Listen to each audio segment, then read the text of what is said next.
going against? Oh man, as I started today, I had to break up a pass from Slay because if he'd had an interception, I wasn't gonna hear the last of it. But yes, man, he's a all pro caliber corner. Man, the sky's the limit for him. There's no, you know, I think he gonna be great, very great. All makes me, cause he's just a guy that want to compete and he goes at 100%. And I'm the same way. I ain't out here to. Yes, sir. Yes, sir. Yes, sir. Yeah, yeah, yeah, yeah, yeah.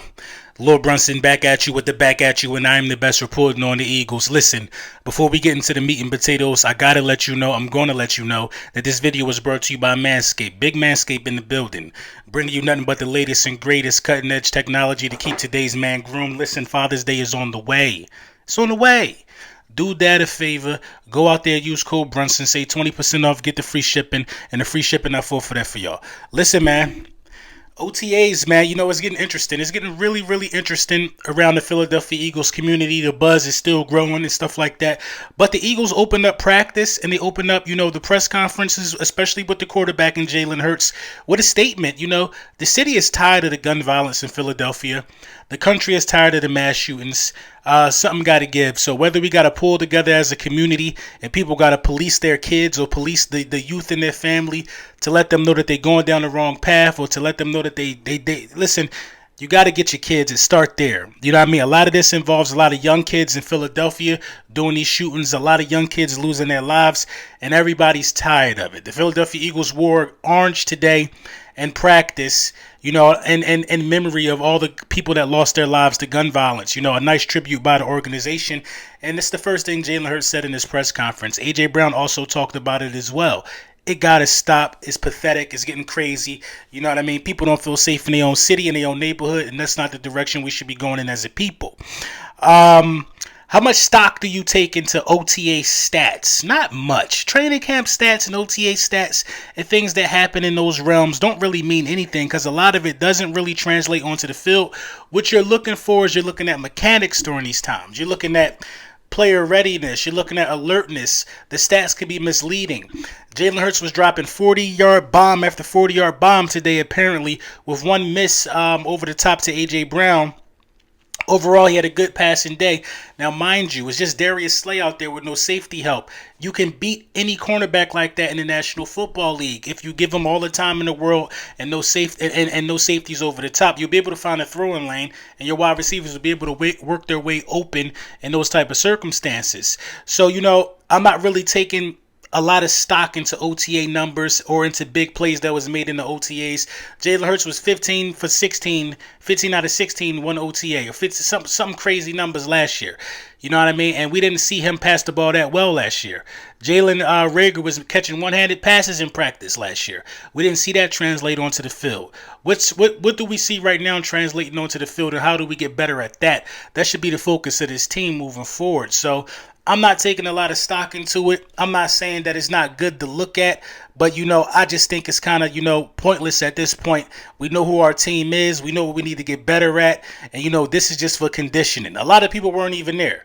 Reports come out that Rager wasn't there. Zach Pascal was. I think Zach Pascal wasn't there. Quez Watkins wasn't there. So a lot of guys deep on the depth chart from the wide receiver group got some time today, some well-deserved time. So you can't be mad at that at all.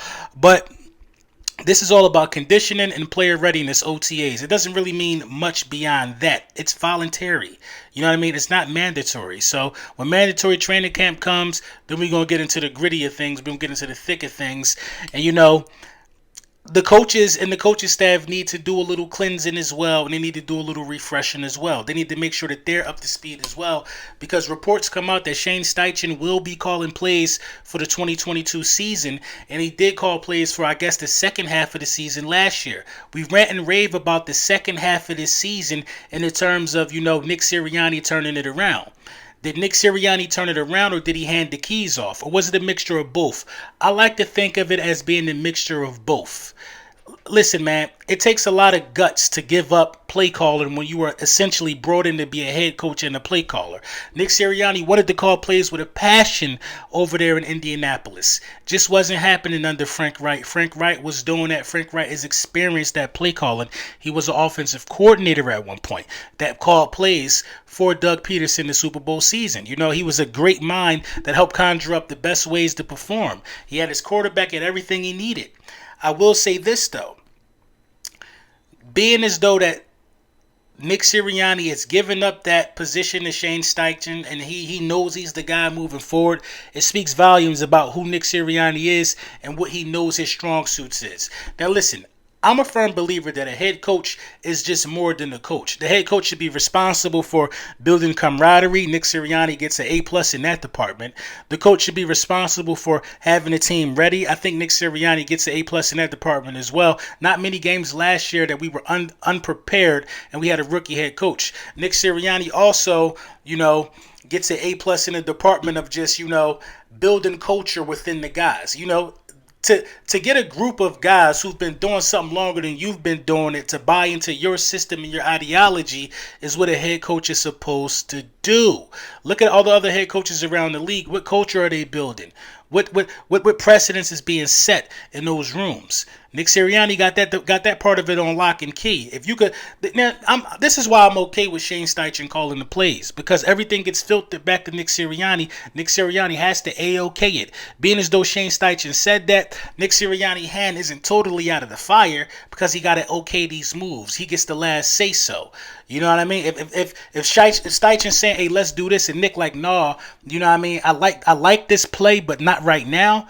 You know what I'm saying? Nick got the right to do that. Now, I didn't really like Doug Peterson when Doug Peterson was calling plays and the plays he were calling weren't working. Doug Peterson was really, really bad towards the end of his tenure here in the play calling department. He refused to run the ball to relieve some of the pressure off Carson Wentz. He could have saved Carson Wentz had he would have called a more friendly, attack. He didn't see it that way. He said, listen, we're going to make him get it right. And it ended up causing both of them their jobs. You know what I mean? And that's not the direction we want to go in moving forward. So OTAs, not really taking a lot of stock into, what players are doing on the field. It's great to see. We all miss football, but that is not the real game. It's not the real game.